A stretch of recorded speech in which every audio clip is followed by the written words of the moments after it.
اشرح لي صدري ويسر لي أمري واحلل عقدة من لساني يفقهوا قولي رب اشرح لي صدري ويسر لي أمري واحلل عقدة من لساني يفقهوا قولي.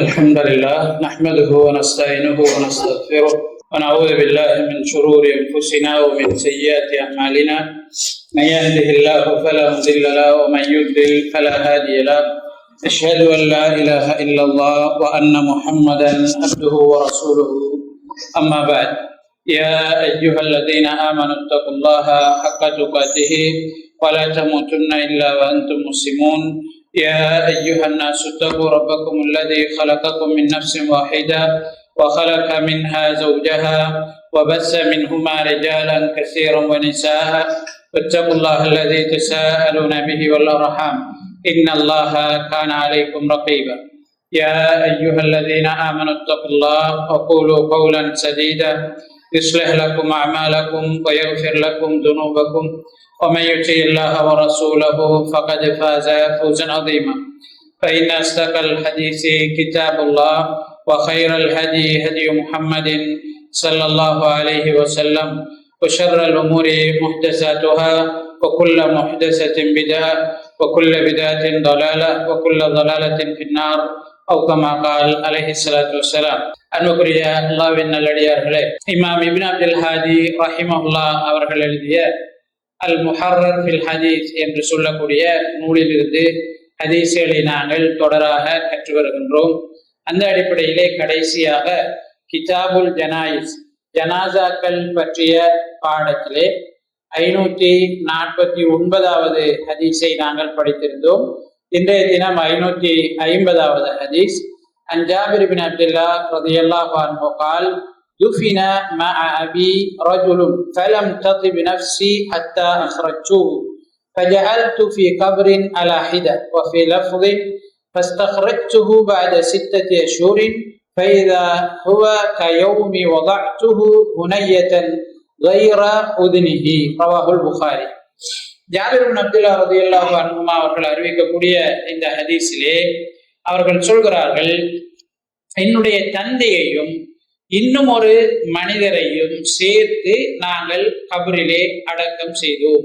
கபரிலே அவர், என்னுடைய தந்தை இன்னும் மனிதருடன் சேர்த்து அடக்கப்பட்டார். அப்படி அடக்கப்படுவது என்னுடைய உள்ளத்திற்கு சங்கடமாக இருந்தது, கஷ்டமாக இருந்தது. அதனால் அவருடைய ஜனாசாவை நான் வெளியேற்றி அந்த கபருக்கு பக்கத்திலே இன்னும் ஒரு கபரை தோண்டி அதிலே அடக்கம் செய்தேன். வேறொரு அறிவிப்புல இப்படி 6 மாதங்களுக்கு பின்னர் தொடர்ச்சியா அப்படி அடக்கப்பட்டது அவருக்கு சங்கடமாக மன உளைச்சலாக இருந்து கொண்டே இருந்தது. அதனால அவர் ஒரு 6 மாதங்களுக்கு பின்னர் அந்த கபரை தோண்டி ஜனாசாவை வெளியேற்றி வேறு ஒரு கபரிலே அதற்கு பக்கத்தில் அடக்கம் செய்ததாக சொல்லப்படுகிறது. அந்த செய்தியிலே வரக்கூடிய இன்னும் ஒரு அறிவிப்பிலே நாங்கள் பார்க்கிறோம். அவர் சொல்கிறார், அந்த நேரம் என்னுடைய தந்தையின் காதிற்கு பக்கத்தில் இருந்த முடியை தவிர வேறு எதுவும் அழிந்திருக்கவில்லை.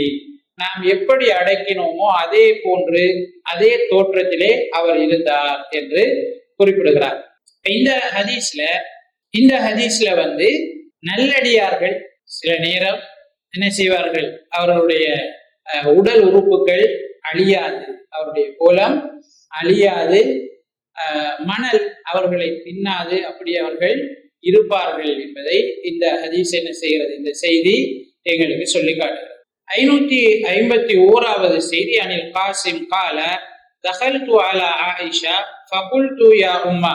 காசிம் ரஹிமஹுல்லாஹ் அவர்கள் சொல்கிறார்கள், ஆயிஷா ரலியல்லாஹு அன்ஹா அவர்களிடம் நான் நுழைந்தேன். ஃபகுல்து யா உம்மா, என்னுடைய தாயே, இக்ஷிஃபிலி அன் கப்ரி நபி ஸல்லல்லாஹு அலைஹி வஸல்லம் வ ஸாஹிபை, நபி ஸல்லல்லாஹு அலைஹி வஸல்லம் அவருடைய கபரையும் அவருடைய 2 தோழர்களான அபூபக்கர் உமர் ரலியல்லாஹு அன்ஹுமா அவர்கள் இருவருடைய கபரையும் எனக்கு காட்டுவீர்களாக என்று சொன்னேன். ஃபகஷஃபத் லி அன் 3 கபறுகளை எனக்கு காட்டினார்கள். லா முஷ்ரிஃபத்தின் வலா லாதிஅத்தின் மப்தூஹத்தன் பிபத்ஹாஅல் அரஸத்தில் ஹம்ரா ரவாஹு அபூ தாவூத். அந்த 3 கபறுகளும் முழுமையாக தரையோடு சேர்ந்ததாகவும் இருக்கவில்லை, தரையை விட்டு மிகவும் உயர்ந்ததாகவும் இருக்கவில்லை. சின்ன கூழாங்கற்களால், சிவப்பு கற்கள் அந்த கபறுகளுக்கு மேலே கிடந்ததை நான் கண்டேன் என்று அவர்கள் சொல்கிறார். இமாம் ஹாக்கிம் அவர்கள் அறிவிக்கக்கூடிய ரஹிமஹுல்லாஹ் அவர்கள் அறிவிக்கக்கூடிய அறிவிப்புல அவர்கள் சொல்கிறார்கள், ஃபரஐது நபிய ஸல்லல்லாஹு அலைஹி வஸல்லம முகத்தமன், நபி ஸல்லல்லாஹு அலைஹி வஸல்லம் அவர்கள் முதலில் அடக்கப்பட்டிருப்பதை நான் கண்டேன். வ அபூபக்கர் ரஅஸுஹு பைன கதிஃபை நபி ஸல்லல்லாஹு அலைஹி வஸல்லம், அபூபக்கர் ரலியல்லாஹு அன்ஹு அவர்கள் நபி ஸல்லல்லாஹு அலைஹி வஸல்லம் அவருடைய தோள்புயத்திற்கு நேராக அவருக்கு பக்கத்திலே அடக்கப்பட்டிருந்தார்கள். வ உமரு ரஅஸுஹு இன்த ரிஜ்லைன் நபி ஸல்லல்லாஹு அலைஹி வஸல்லம், உமர் ரலியல்லாஹு அன்ஹு அவர்களுடைய தலை நபி ஸல்லல்லாஹு அலைஹி வஸல்லம் அவருடைய காலுக்கு நேராக இருந்தது. இப்ப நபி ஸல்லல்லாஹு அலைஹி வஸல்லம் அவர்கள் முதல்ல, அதுக்கு பிறகு அபூபக்கர் ரலியல்லாஹு அன்ஹு அவர்கள் நபி அவர்களுடைய தோளுக்கு நேராக, அதற்கு பிறகு உமர் ரலியல்லாஹு அன்ஹு அவர்கள் நபி அவர்களுடைய காலுக்கு நேராக அடக்கப்பட்டிருந்த அந்த ஓடரை இந்த ஹதீஸ்ல காசிம் ரஹிமஹுல்லாஹ் அவர்கள் கண்டதாக அறிவிக்கிறார்கள். இந்த செய்தி அபூ தாவூத், பைஹகி, ஹாக்கிம் போன்ற கிரந்தங்களிலே பதிவு செய்யப்பட்டிருக்கிறது. அப்ப இந்த ஹதீஸ்ல எங்களுக்கு கிடைக்கக்கூடிய ஒரு படிப்பினை என்னென்றால், நபி ஸல்லல்லாஹு அலைஹி வஸல்லம் அவருடைய கபரையும் சென்று நாங்கள் பார்வையிடலாம். அந்த கபரை பார்ப்பதற்காக சீலைகள் ஏதாவது மறைத்திருந்தால் அதை நாங்கள் நீக்கி பார்க்க முடியும் என்கிறத இந்த செய்தி எங்களுக்கு சொல்லி காட்டுகிறது. 552வது செய்தி, அன் ஜாபிர் ரலியல்லாஹு அன்ஹு قال نهى رسول الله صلى الله عليه وسلم أن يجسس القبر وأن يقعد عليه وأن يبنى عليه رواه مسلم. இமாம் அபூ தாவூத், ஹாக்கிம் அவர்களுடைய அறிவிப்புல وأن يكتب عليه என்று அறிவிக்கப்பட்டிருக்கிறது.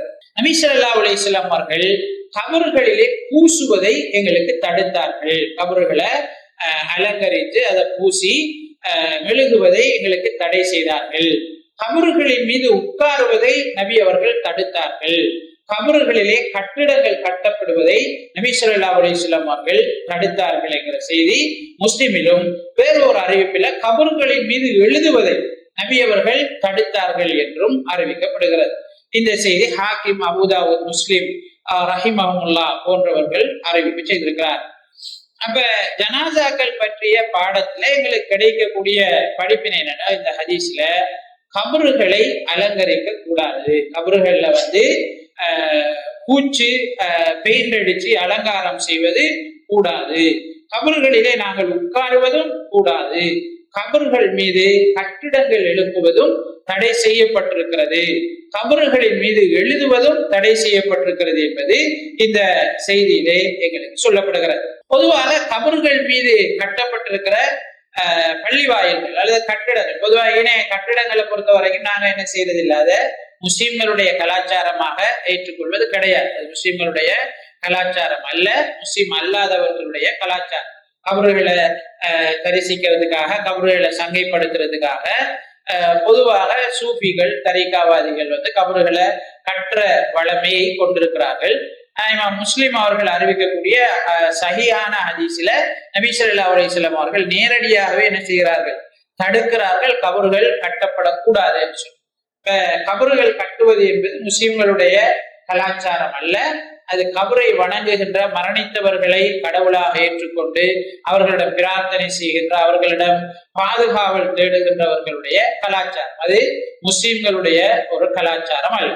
முஸ்லிம்களுக்கு மத்தியில இது சற்று எல்லாருக்கும் தெளிவு பெரும்பாலும். ஆனா கபறுகள் மீது கட்டப்பட்டிருக்கிற பள்ளி வாயில்களை பொறுத்த வரைக்கும் அறிஞர்களுடைய கருத்துக்களை நாங்க பார்க்கிற நேரம், பள்ளி வாயில்கள் கபரு முதல்ல கட்டப்பட்டு பள்ளி வாயில் பிறகு கட்டப்பட்டது என்றால், அதாவது கபரு இருந்த இடத்துல பள்ளி வாயில் கட்டப்பட்டிருந்தது என்றால் பள்ளி வாயில் நீக்கப்பட வேண்டும்.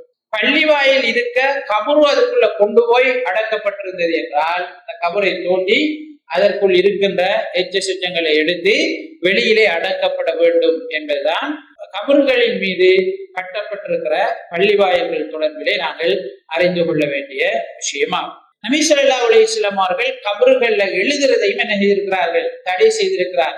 சில தவிர்க்க முடியாத காரணங்களுக்காக எழுத முடியும் என்று சில அறிஞர்கள் என்ன செய்கிறார்கள், குறிப்பிடுகிறார். அதாவது முஸ்லீம்கள், இவர்கள் முஸ்லீம்கள் என்று அடையாளப்படுத்துவதற்காக பொதுவாக பேரை எழுதுறது அல்லது அந்த கபரை கௌரவப்படுத்துற மாதிரி அல்லது அந்த கபருல வணக்க வழிபாடுகள் நடக்கக்கூடிய மாதிரி, இஸ்லாம் அனுமதிக்காத விஷயங்கள் நடக்கக்கூடிய மாதிரி எழுதுறது தடை.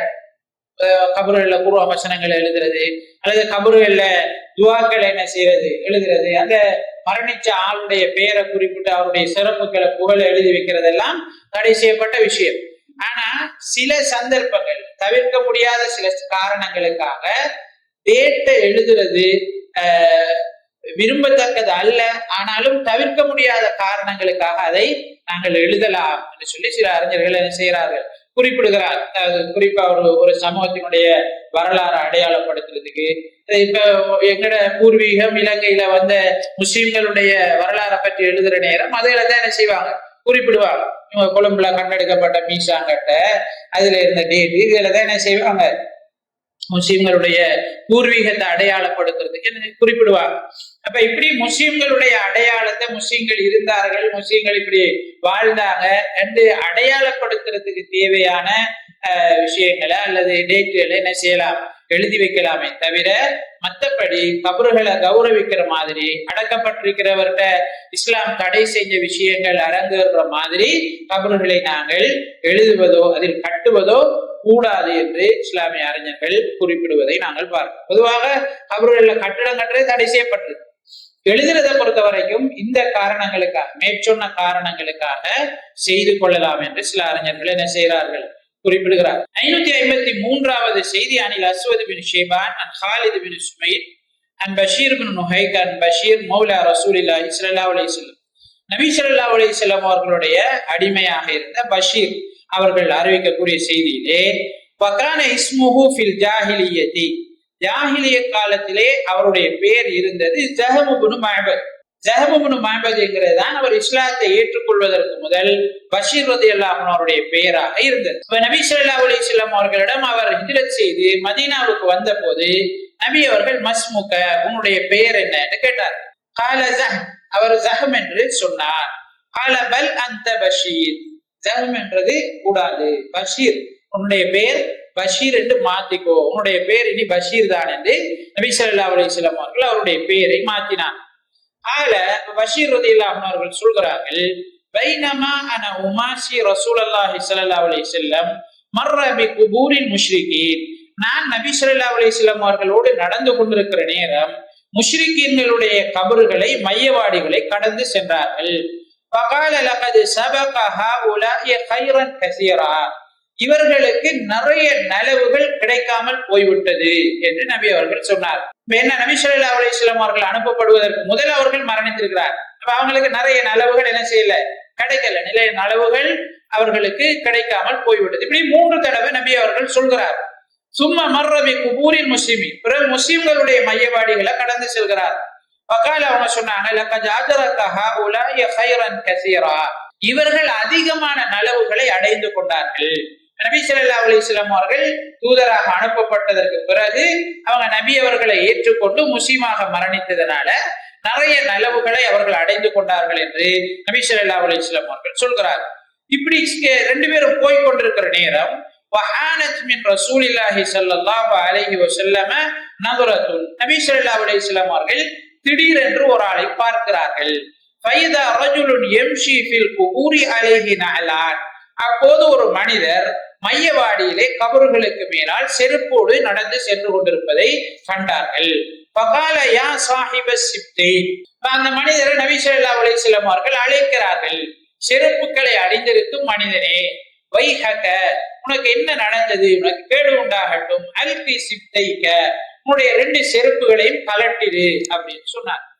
فنظر الرجل فلما عرف رسول الله صلى الله عليه وسلم خلأهما فرمى بهما. இப்ப மனுஷர் அந்த ஆள் திரும்பி பார்க்கிறாரு.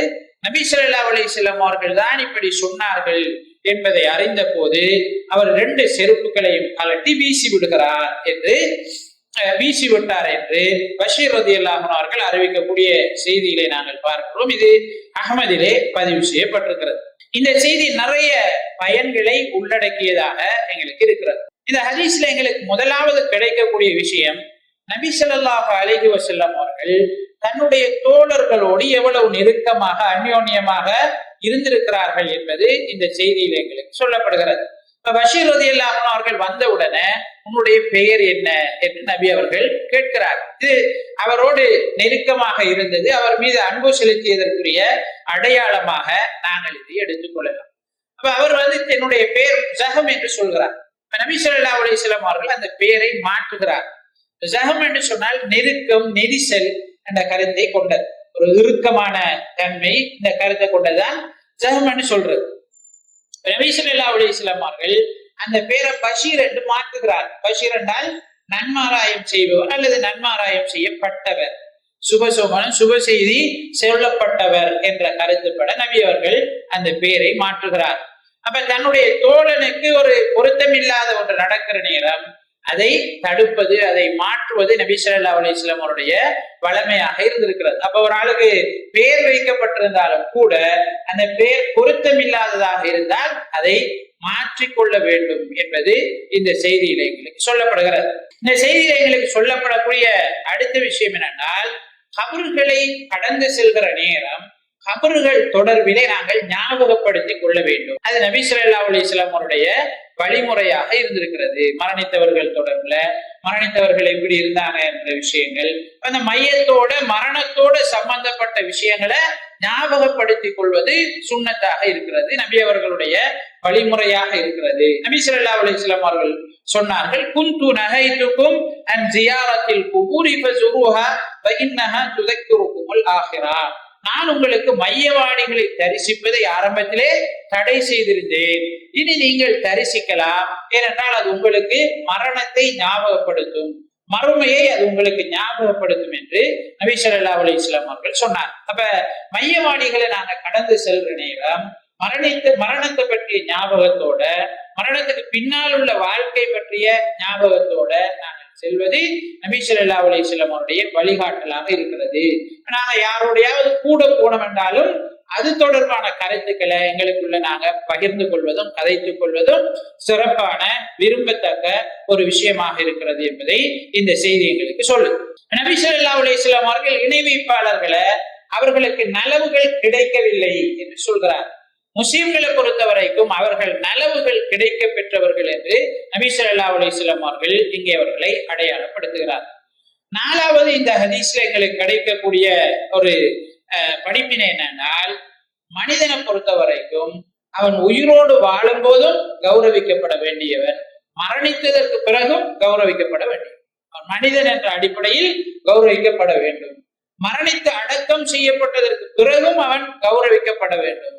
இந்த அளவுக்கு நபி ஸல்லல்லாஹு அலைஹி வஸல்லம் அவர்கள் அதுக்கு மேல செருப்போட திரியறதை என்ன செய்கிறார்கள், தடை செய்கிறார். ஹதீஸ்ல செருப்பை கலட்டு, மையவாடிக்கு மேல செருப்பு, மையவாடிக்குள்ள செருப்போட திரியறதை நபி ஸல்லல்லாஹு அலைஹி வஸல்லம் அவர்கள் தடை செய்வது என்பது இந்த மையவாடி விஷயத்துல எவ்வளவு கௌரவமாக, மரணித்தவர்கள் விஷயத்துல எவ்வளவு கௌரவமாக நாங்கள் நடந்து கொள்ள வேண்டும் என்பதை இந்த செய்தி நமக்கு சொல்லி காட்டுகிறது. கௌரவம் கொடுக்கிறோம் என்றதுக்காக அந்த மையவாடியை ஃபுல்லா என்ன செஞ்சு பூநாட்டி கட்டி பெயிண்ட் அடிச்சு அழகுபடுத்தணும் எல்லை மீறி போய்விடக் கூடாது. அதே நேரம் கௌரவிக்காம காலுக்கு மேல கீழே தூக்கி போட்டு மிதிச்சு அதை பற்றிய மோசமாக ஒரு கௌரவம் இல்லாம நடந்து கொள்ளவும் கூடாது.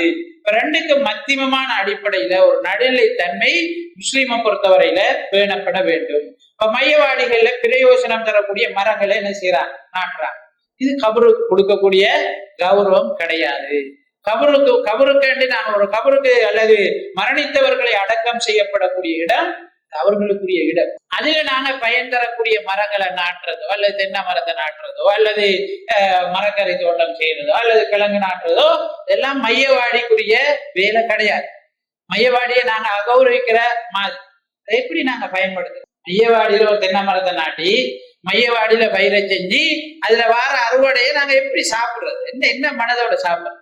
மரணித்தவர்களுக்கு மேல அடக்கி அவங்க இருக்கிற இடத்துல அந்த பசலையில உருவாயினதை எப்படி நாங்க சாப்பிடலாம்? இது ஒரு கௌரவமான ஒருவர் அல்லது ஒரு என்ன ஒரு நல்ல நிலையில உள்ள ஒரு மனுஷன் செய்த ஒரு வேலையாக என்ன செய்யாது இருக்க.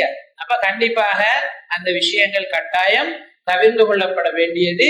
மரணித்தவர்கள் அவர்கள் அடக்கப்பட்டிருக்கிற இடமும் கௌரவிக்கப்பட வேண்டும், அதற்குரிய சிறப்பும் கௌரவமும் கொடுக்கப்பட வேண்டும். ஆனா அதுக்காக அதுல எல்லை மீறி போய்விடக் கூடாது. அதே நேரம் நாங்க அந்த விஷயத்துல கவனஈனமாக நடந்து கொள்ளவும் கூடாது. இஸ்லாம் அங்கீகரித்த விதத்துல, அனுமதித்த விதத்துல இவைகளை நாங்கள் பேணி வாழ்வதற்கு முயற்சி செய்ய வேண்டும். இப்ப கபரடிகளை நாங்க சுத்தப்படுத்துறது, அதுல உள்ள புட்களை என்ன செய்யறது, அகற்றுறது, இதெல்லாம் விரும்பத்தக்க விஷயங்கள். கபரடிகளை சுத்தமா வச்சிருக்கிறது விரும்பத்தக்க விஷயங்கள். அது அவங்களுக்கு நாங்க கொடுக்குற கௌரவம், அந்த மையவாடி கொடுக்கக்கூடிய கௌரவம். நாய்கள் மத்த மிருகங்கள் போகாம அதை சுற்றுமதில் அமைக்கிறது, இதெல்லாம் விரும்பத்தக்க விஷயங்கள், அதெல்லாம் செய்ய வேண்டிய விஷயங்கள். ஆனா நாங்க கபறுகள் விஷயத்துல அதுக்காக எல்லை மீறி போய்விட கூடாது. கபறுகள் மையவாடிகள் சுத்தமா இருந்தா யாரும் செருப்போட என்ன செய்ய மாட்டான், போக மாட்டான்.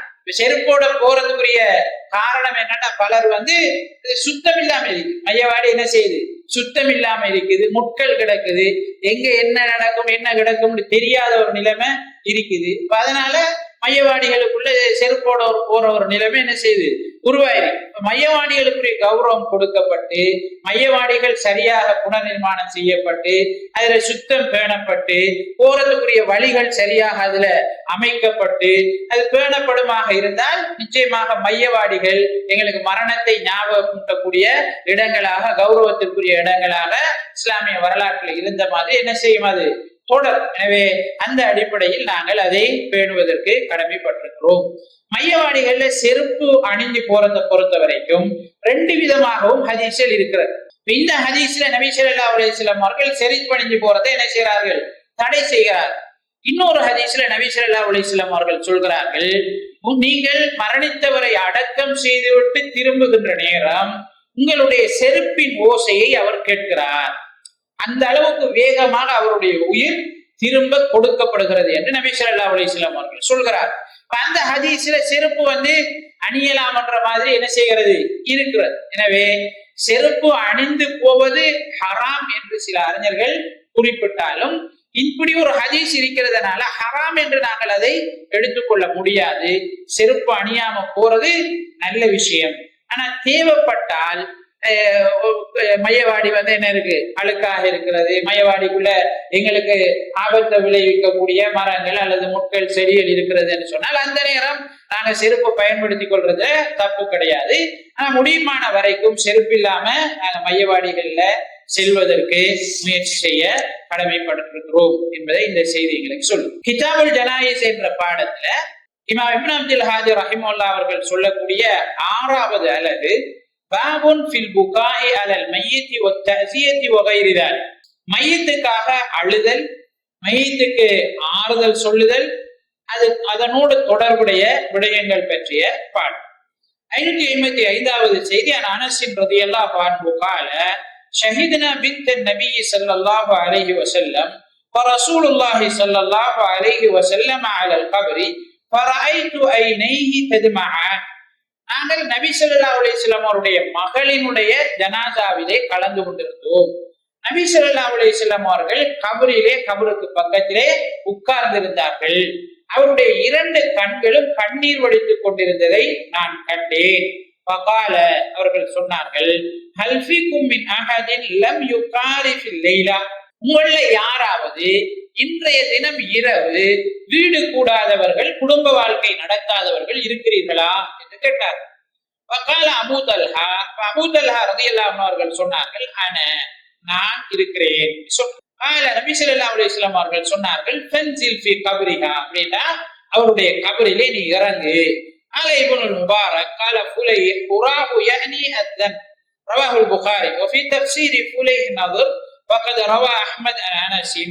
இமாம் அஹ்மத் ரஹிமஹுல்லாஹ் அவர்கள் அனஸ் ரலியல்லாஹு அன்ஹு அவர்களை தொட்டு அறிவிக்கக்கூடிய இந்த ஹதீஸினுடைய வேறொரு அறிவிப்புல அன்ன ருக்கையத லம்மா மாதத், ருக்கையா ரலியல்லாஹு அன்ஹா அவர்கள் நபி ஸல்லல்லாஹு அலைஹி வஸல்லம் அவருடைய மகள் உஸ்மான் இப்னு அஃபான் ரலியல்லாஹு அன்ஹு அவருடைய மனைவி, அவங்க மரணித்த உடனே நபி ஸல்லல்லாஹு அலைஹி வஸல்லம் அவர்கள் சொல்கிறார்கள், லா யதுகுலுல் கப்ர ரஜுலுன் ஆரஃபல் லைலத அஹ்லஹு, உங்கள யாரும் மனைவியோடு இன்று இரவு இல்லற வாழ்க்கையில் ஈடுபட்டிருந்தால் அவர்கள் கபரில் இறங்க வேண்டாம். ஃபலம் எதுகுல் உஸ்மான் அல் கபர.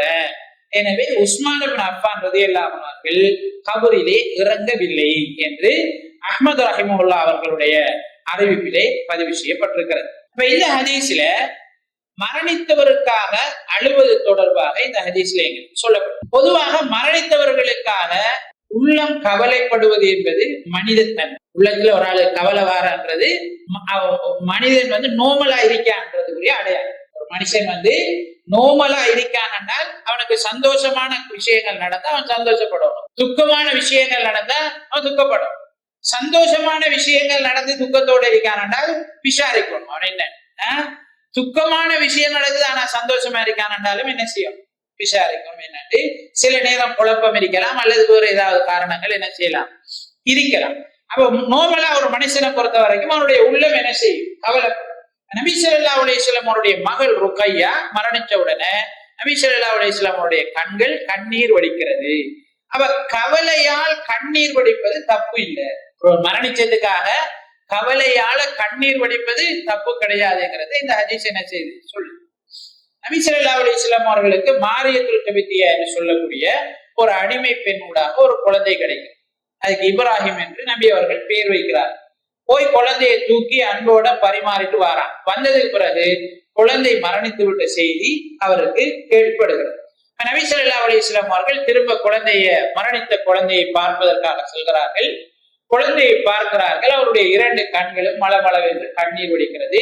சஹாபாக்கள் கேட்கிறார்கள், அல்லாஹ்வின் தூதரே, உங்களோட கண்ணும் கண்ணீர் வடிக்கிறார், நீங்களும் கத்துறீங்களான்னு கேட்கிறார். நபி ஸல்லல்லாஹு அலைஹி வஸல்லம் அவர்கள் சொல்கிறார்கள், உள்ளம் கவலைப்படுகிறது, கண் கண்ணீரை வெளியேற்றுகிறது சொன்னார். இப்ப உள்ளத்துல வரக்கூடிய கவலையின் ஊடாக கண்ணால நீர் வருவது என்பது தப்பு கிடையாது. அது வாரது ஒரு ஒரு ஒரு யதார்த்தமான விஷயம், அது பிரச்சனை இல்லை, அது தப்பு.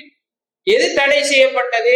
நாங்க எங்கள்ல அடிச்சுக்கிட்டு தேவையில்லாத விஷயங்களை சொல்லி கூக்குரல் போட்டுக்கொண்டு சத்தம் போட்டு கத்தி கொண்டு அழுவதுதான் தடை செய்யப்பட்டிருக்கிறதுங்கிறத நாங்க இதுல புரிந்து கொள்ள வேண்டும். 2வது, இந்த ஹதீஸ்ல எங்களுக்கு கிடைக்கக்கூடிய படிப்பினை என்னன்னால், பொதுவாக கபருல ஜனாசாக்களை அடக்கம் செய்யற நேரம் அடக்கம் செய்வதற்காக அடுத்தவர்கள் முயற்சிப்பது நபி அவர்களுடைய காலத்திலும் இருந்திருக்கிறது. நபி ஸல்லல்லாஹு அலைஹி வஸல்லம் அவர்கள் இந்த ஹதீஸ்ல எங்களுக்கு என்ன செய்கிறார், சொல்கிறார். அது ஒரு அமல், ஒரு நன்மையான காரியம் அடக்கம் செய்வது என்பது. அப்ப அடுத்தவர்கள் அடக்கம் செய்வதற்காக என்ன செய்வார்கள், இறங்குவார். அதுல என்ன தப்பு கிடையாது. ஆனா அடக்கம் செய்யற நேரம் குடும்பத்தினரை முற்படுத்துவதுதான் என்ன மிக பொருத்தமானது. இப்போ உஸ்மான் ரலியல்லாஹு அன்ஹு அவர்களுக்கு நபி அவர்கள் தடுத்த ஒரு விடயம் இருந்ததுனால அவர் இறங்கல. அனஸ் இப்னு மாலிக் ரலியல்லாஹு அன்ஹு அவர்கள் சொல்வதின் ஊடாக ஒரு பெண் மரணித்தால் அந்த பெண்ணுக்கு மிக நெருக்கமானவர்களாக யார் இருக்கிறார்களோ அவர்கள் என்ன செய்ய வேண்டும், கபரிலே இறங்க வேண்டும். ஆண் மரணித்தாலும் அவருக்கு நெருக்கமாக இருக்கிறவர்களுக்கு அனுமதி வழங்கப்பட வேண்டும் என்பது இந்த ஹதீஸ் எங்களுக்கு தெளிவுபடுத்தப்படுகிறது. அப்படி இல்லை, இறங்குறதுக்கு ஆட்கள் இல்லை என்று சொன்னால் அடுத்தவர்கள் என்ன செய்யலாம், இறங்கலாம். ஆனா பெண்கள் மரணித்த நேரம் அவர்களை அடக்குவதற்காக இறங்குகிற நேரம் அவர்கள் அந்த இரவு குடும்ப வாழ்க்கையில ஈடுபடாத ஆண்களாக இருக்க வேண்டும் என்பது இந்த ஹதீஸ்ல எங்களுக்கு சொல்லப்படுகிறது. 556வது செய்தி, அனஸ் ரலியல்லாஹு அன்ஹு قال قال رسول الله صلى الله عليه وسلم اخذ الرايه زيد فاصيب. زيد ரலியல்லாஹு அன்ஹு அவர்கள் கொடியை எடுத்தார்கள். ஜெயித் கொடியை எடுத்தார், அவர் தாக்கப்பட்டார், மரணித்தார். சும்மா அகதஹா ஜஅஃபர் ஃபஉஸீப. பிறகு ஜாஃபர் பின் அபீ தாலிப் கொடியை எடுக்கிறார், அவர் தாக்கப்படுகிறார், மரணிக்கிறார். சும்மா அகதஹா அப்துல்லாஹ் பின் ரவாஹா ஃபஉஸீப. பிறகு அப்துல்லாஹ் பின் ரவாஹா கொடியை எடுத்தார், அவரும் தாக்கப்பட்டார், மரணித்தார் என்று நபி அவர்கள் சொல்கிறார்கள். வ இன்ன ஐனை ரசூலுல்லாஹி ஸல்லல்லாஹு அலைஹி வஸல்லம் லதத்ரிஃபான். நபி ஸல்லல்லாஹு அலைஹி வஸல்லம் அவருடைய 2 கண்களில் இருந்து நீர் ஓடிக்கொண்டிருக்கிறது. அனஸ் ரலியல்லாஹு அன்ஹு அவர்கள் சொல்கிறார்கள், நபி அவர்கள் இப்படி அறிவிச்சிட்டு இருக்கிறாங்க மிம்பர்ல, குத்பாவுல, அவருடைய 2 கண்களும் கண்ணீர் வடித்துக் கொண்டிருக்கிறது. சும்மா அகதஹா காலித் இப்னுல் வலீத். பிறகு காலித் இப்னு வலீத் மின் கைரி இம்ரத்தின் ஃபஃபுதிஹ லஹு. காலித் இப்னு வலீத் ஏற்கனவே தலைவராக தீர்மானிக்கப்படாத அறிவிக்கப்படாத நிலையிலும் அவர் கொடியை எடுக்கிறார், அவருக்கு வெற்றி வழங்கப்படுகிறது என்று நபி ஸல்லல்லாஹு அலைஹி வஸல்லம் அவர்கள் சொல்கிறார்கள். இந்த செய்தி புகாரிலே பதிவு செய்யப்பட்டிருக்கிறது. இந்த ஹதீஸ் நபி ஸல்லல்லாஹு அலைஹி வஸல்லம் அவருடைய காலத்துல நடைபெற்ற மிகப்பெரிய ஒரு யுத்தம் சம்பந்தமாக சொல்லக்கூடிய ஹதீஸ். இது முஅத்தா போரோடு சம்பந்தப்பட்ட ஹதீஸ். நபி ஸல்லல்லாஹு அலைஹி வஸல்லம் அவர்கள் ஹுதைபியா உடன்படிக்கைக்கு பிறகு, இது 6ஆம் ஆண்டு ஹுதைபியா உடன்படிக்கை நடக்கிறது எங்களுக்கு தெரியும். உடன்படிக்கைக்கு பிறகு 2 வருஷம் என்ன செய்யலாது, மக்காவுக்கு போக முடியாது, வேற எந்த பணியிலையும் ஈடுபட முடியாது. அப்ப கிடைச்ச கெப்ப நபி அவர்கள் அண்டை நாட்டு மன்னர்களுக்கு, அண்டை நாட்டில் ஆட்சி செய்யக்கூடியவர்களுக்கு இஸ்லாத்தை சொல்வதற்காக நான் என்ன கொள்கையை கொண்டு வந்திருக்கிறேன் என்றதை விளங்கப்படுத்தி அவர்களை ஏற்றுக்கொள்ளுமாறு கோருவதற்காக பயன்படுத்திக் கொள்கிறார். அப்ப அந்த அடிப்படையில பசராவினுடைய கவர்னர் பெறுகிற ஈராக்ல இருக்கக்கூடிய பசரா, அது ஷாம் பிரதேசத்தினுடைய ஆட்சி கீழே இருக்குது. கிஸ்ரா அதனுடைய மன்னராக இருந்து கொண்டிருக்கிறார். கைசர் மன்னராக இருந்து கொண்டிருக்கிறார். அவருக்கு கீழே வசரா இருக்கிறது. அதனுடைய ஆட்சியாளருக்கு நபி ஸல்லல்லாஹு அலைஹி வஸல்லம் அவர்கள் தூது செய்தி அனுப்புகிறார். அவருடைய கடிதத்தை கொடுத்து ஒரு சஹாபியை அனுப்பி வைக்கிறார். அப்ப இந்த கடிதத்தை அவர் அந்த ஆட்சியாளர் பார்த்த உடனே கோபப்பட்டு, எனக்கு இவர் என்ன புத்திமதி சொல்றதா, எனக்கு இவர் இந்த செய்தி அனுப்புறதான்னு கோபப்பட்டு அந்த கடிதத்தை கிழிச்சு எறிஞ்சது மாத்திரம் இல்லாம நபி அவர்களால் அனுப்பப்பட்ட தூதரையும் கொலை செஞ்சிருக்காங்க. அப்ப அந்த காலத்துல தூதர்களை கொலை செய்வது என்பது போராட்டத்தைக்கு அழைப்பு விடுப்பதை விட கொடூரமான ஒரு விஷயமாக கருதப்பட்டது. தூதர்களை கொலை செய்ய, இப்பவும் தூதர்களை என்ன செய்யக்கூடாது, கொலை செய்யக்கூடாது, சர்வதேச சட்டம். அவங்க போராட்டம் நடந்துகிட்டு இருக்கிற ஒரு இடத்துக்கு போனாலும் கூட அவர்கள் பாதுகாப்பாக அனுப்பப்பட வேண்டும் என்பதுதான் சர்வதேச ரீதியான ஏற்பாடு. இப்ப தூதுவர்கள் என்னதுக்கு போற, அவங்க இவருடைய செய்தியை அடுத்தவருக்கு சொல்றதுக்கும் அடுத்தவருடைய செய்தி இவருக்கு கொண்டு வரதுன்னா என்ன செய்வாங்க, போவாங்க. அவங்களுக்கு வேற ஒன்றும் இருக்காது. அவங்க சம்பந்தப்பட்டது அல்ல. இவர் தந்ததை கொண்டே அங்க கொடுக்குற, அங்க தந்ததை கொண்டே இங்க கொடுக்குற, இதான் அவரோட வேலை. அப்ப அவர் என்னதுக்காகவும் கொலை செய்யப்பட வேண்டிய தேவை இல்லை, கொலை செய்யப்படுறதுக்கு எந்த காரணமும் இல்லை. அப்ப இந்த காலத்துல அப்படி இருக்கிற மாதிரி அந்த காலத்திலையும் பெரிய ஒரு குற்றமாக, போராட்டத்துக்கு அழைப்பு விடுக்கிற ஒரு குற்றமாக, அல்லது அதை விட தாண்டிய ஒரு அழைப்பாக, ஒரு குற்றமாக இந்த தூதுவர்களை கொலை செய்யறது கருதப்பட்டது. எங்களுக்கு ஹுதைபியா சம்பவம் எங்களுக்கு தெரிஞ்ச விஷயம். உஸ்மான் இப்னு அஃபான் ரலியல்லாஹு அன்ஹு அவர்கள் கொலை செய்யப்பட்டு விட்டார்கள் என்கிற செய்தி கேட்டவுடனேதான் நபி அவர்கள் என்ன செய்யறாரு, கடைசி வரைக்கும் இந்த கொலைக்கு எதிராக போராடணும் என்று சொல்லி என்ன செய்யறாங்க, எல்லாரும் முடிவு செய்யறாங்க. ஏன்னா அது பெரிய ஒரு குற்றமாக அந்த காலத்துல என்ன செய்யப்பட்டது, கருதப்பட்டது. இந்த காலத்திலேயும் அது என்ன செய்யறது, தொடர்கிறது. அப்ப இப்படி தூதர் கொலை செய்யப்பட்ட உடனே நபி ஸல்லல்லாஹு அலைஹி வஸல்லம் அவர்கள் அதற்கு முடிவு காணுவதற்காக பெரும் ஒரு படையை என்ன செய்கிறார், தயார் செய்கிறார். கிட்டத்தட்ட 3000 பேர் கொண்ட ஒரு படை. ரசூல் ஸல்லல்லாஹு அலைஹி வஸல்லம் அவருடைய காலத்துல இந்த 8ஆம் ஆண்டு இது நடைபெறுகிறது. அந்த காலத்துல நடந்த மிக அதிகமானவர்களை கொண்ட ஒரு போராட்ட குழுவாக இது என்ன செய்யப்படுகிறது, கணிக்கப்படுகிறது. நபி ஸல்லல்லாஹு அலைஹி வஸல்லம் அவர்கள் பங்கு பெற்றவில்லை. அவர் ஸைத் ரலியல்லாஹு அன்ஹு அவருடைய தலைமையிலே, ஸைத் பின் உஸாமா ரலியல்லாஹு அன்ஹு அவருடைய தலைமையிலே இந்த படை அனுப்பி வைக்கப்படுகிறது. ஸைத் ரலியல்லாஹு அன்ஹு அவருடைய தலைமையில இந்த படை அனுப்பப்படுகிறது. நபி அவர்கள் சொன்னார்கள், ஸைத் இல்லைனால் அதுக்கு பிறகு ஜாஃபர் ரலியல்லாஹு அன்ஹு, ஜாஃபர் கொலை செய்யப்பட்டு விட்டால் அதுக்கு பிறகு அப்துல்லா பின் ரவாஹா இந்த படைக்கு தலைமை தாங்க வேண்டும் என்று நபி ஸல்லல்லாஹு அலைஹி வஸல்லம் அவர்கள் என்ன செய்கிறார்கள், 3 பேரையும் தலைவராக நியமித்து அனுப்புகிறார். அப்போ ஒரு குழுவுக்கு பல தலைவர்களை என்ன செய்யலாம், அமைக்கலாம், பல தலைவர்களை வைக்கலாம்ங்கிறது இந்த செய்தியில நபி ஸல்லல்லாஹு அலைஹி வஸல்லம் அவர்களால் எங்களுக்கு வழிகாட்டப்படுகிறது. ஒன்று தலைவர், அதுக்கு ஒரு அடுத்த தலைவர், அதுக்கு ஒரு அடுத்த தலைவர்னு 3 படிமுறைகளை வைத்துக் கொள்ள முடியும் என்கிறத இந்த செய்தி எங்களுக்கு சொல்லு. இப்பயும் நிறுவனங்களே என்ன செய்வாங்க, தலைவர் வைப்பாங்க, அதுக்கு பிறகு என்ன செய்வாங்க, பிரதி தலைவர் வைப்பாங்க, அதுக்கு பிறகு துணைத் தலைவர் அல்லது உப தலைவர் என்ன செய்வாங்க, வச்சுக்கொள்வாங்க. அப்ப அந்த தலைவர் இல்லைன்னா அதுக்கு ஒரு அடுத்தடுத்த ஆக்கள் அவங்க அந்த ஆளுடைய முதலாவது ஆளுடைய பணியை என்ன செய்வாங்க.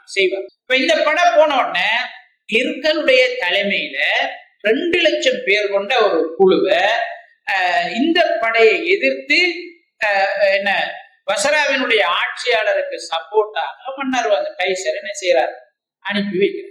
2 லட்சம் படையை எதிர்த்து என்ன செய்ய போறாங்க, 3000 பேர் போராட போறாங்க. இதுல ஒரு ஆச்சரியமான விஷயம் என்னென்றால், ஹிர்கல் ஏற்கனவே நபி ஸல்லல்லாஹு அலைஹி வஸல்லம் அவருடைய தூது செய்தி உண்மை என அறிந்து கொண்டவர். எங்களுக்கு தெரியும், அபூ சுஃபியான் ஹிர்கலை சந்திச்ச நேரம் ஹிர்கல் ரசூல் ஸல்லல்லாஹு அலைஹி வஸல்லம் அவர்களை பற்றி என்ன செய்யறாரு, விசாரிக்கிறார். விசாரிச்சுட்டு அபூ சுஃபியான் சொன்ன செய்திகள் எல்லாம் அவர் உண்மைப்படுத்துறார். இது எல்லாமே இறை தூதர்கள் சொன்னதுதான், இறை தூதராகத்தான் அவர் இருப்பார் என்று ஹிர்கல் உறுதிப்படுத்துறார். உறுதிப்படுத்தினது பிறகு முஸ்லிம்களுடைய படையை என்ன செய்கிறார், எதிர்த்து போராடுவதற்கு வருகிறார். 2 லட்சம் பேரோடு அவர் தலைமை தாங்கி வருகிறார். அப்ப இந்த உலக மோகம் என்பது, தலைமைத்துவ ஆசை என்பது, ஒருவருக்கு அடிமைப்படுவது என்பது ஒரு மனிதனை உண்மைக்கு புறம்பாகவும் என்ன செய்யும், நடக்க வைக்கும் என்கிறத இந்த விஷயம் எங்களுக்கு உணர்த்தி காட்டும். இப்ப இந்த ஹதீஸ்ல இந்த போராட்டத்துல முஸ்லிம்கள் என்ன செய்கிறார்கள், வெற்றி அடைகிறார்கள். மிகப்பெரிய ஒரு வெற்றியாக என்ன செய்கிறது, அமைகிறது. 2 லட்சம் பேரை எதிர்த்து ஒரு 3000 பேர் சாதாரணமாக சண்டை போட்டு காலித் பின் வலீதுடைய தலைமையில என்ன செய்கிறார்கள், வெற்றி அடைகிறார்கள் என்பது எங்களுக்கு இந்த வரலாற்றிலே கிடைக்கின்ற ஒரு விஷயம்.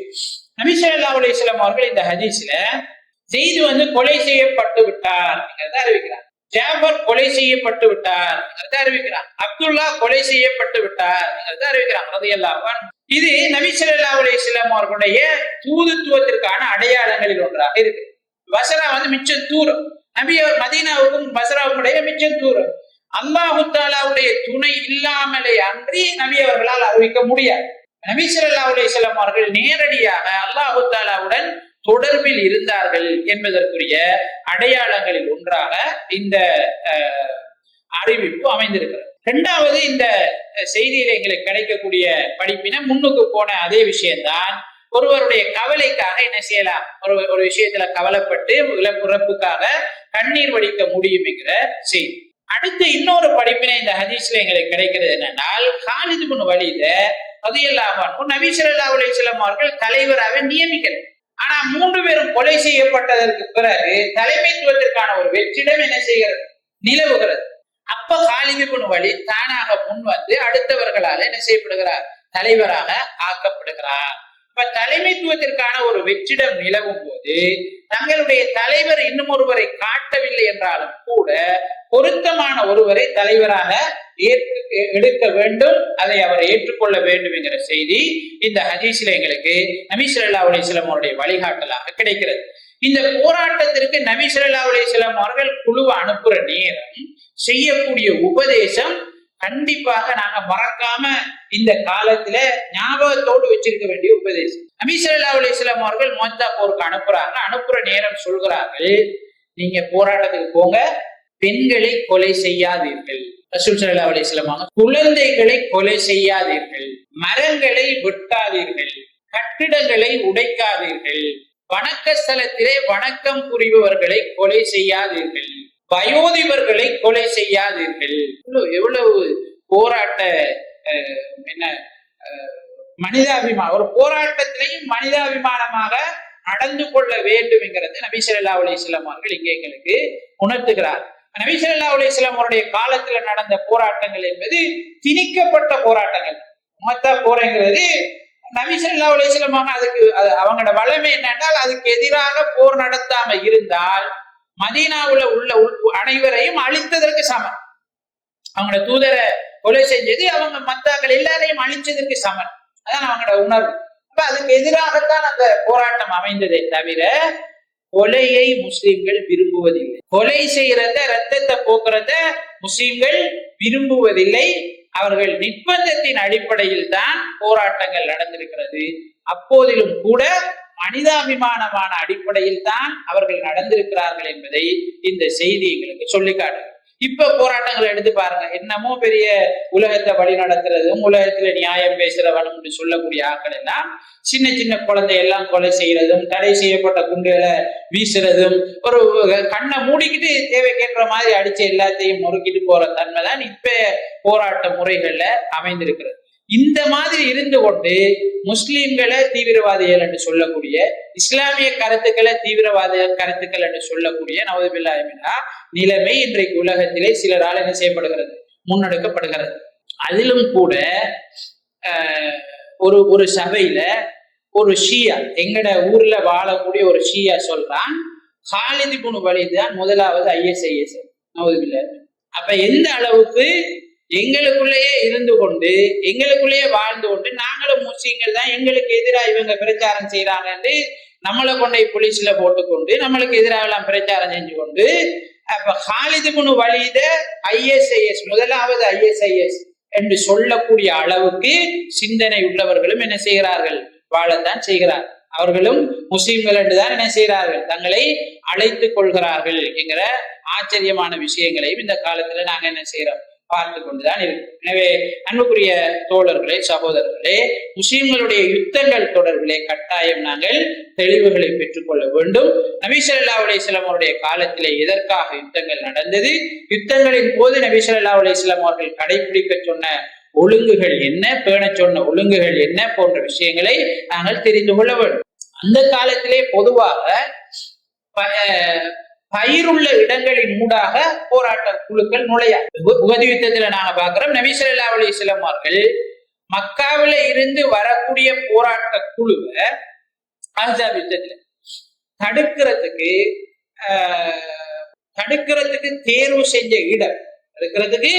தேர்வு செஞ்ச இடம், அந்த அஹ்ஸாப் யுத்தம் நடந்த இடம் நீங்க போனீங்கன்னா தெரியும். ஒரு பக்கம் மலையால் சூழப்பட்டிருக்கும், இன்னொரு பக்கம் தோட்டந்துறவுகளால சூழப்படும். அப்ப அந்த காலத்துல இந்த தோட்டந்துறவுகள் உள்ள ஏரியாக்கள்ல நபி அவர்கள் குழி தோண்டல், எது வாரத்துக்குரிய வழியாக இருந்துச்சோ அதுலதான் குழி தோண்டினார். அந்த காலத்துல போராடுறதுக்கு வார ஆட்கள் கூட எப்படியான ஒரு நிலையில இருந்திருக்காங்கன்னால், தோட்டந்துறவுகளை அழிக்க கூடாது, அடுத்தவர்களுக்கு பயன் தரக்கூடியதை நாங்க என்ன செஞ்சிடக்கூடாது, அழிச்சிடக்கூடாது என்கிறதுல என்ன செஞ்சிருக்கிறார்கள், கவனமாக இருந்திருக்கிறார்கள் என்கிறத இந்த விஷயங்களை நாங்கள் தெரிந்து கொள்கிறோம். வல்லோன் அல்லாஹு தஆலா இஸ்லாத்தினுடைய போதனைகளை முறையாக பின்பற்றி நடுதலை சிந்தனை உள்ளவர்களாக எங்கள் அனைவரையும் வாழ்ந்து மரணிக்க செய்வானாக.